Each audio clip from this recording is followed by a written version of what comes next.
edge is very smooth and round. It won't damage human. And here is this design.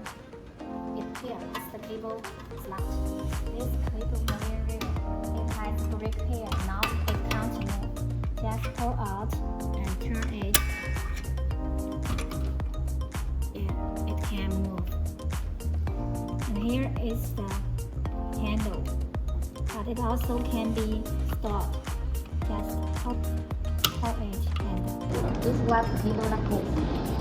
So with the help of this rail, the cable is reusable.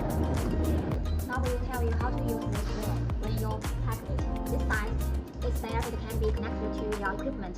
And this side, it has wrapped the most length of this cable on this. For example, so I can pull the cable like this.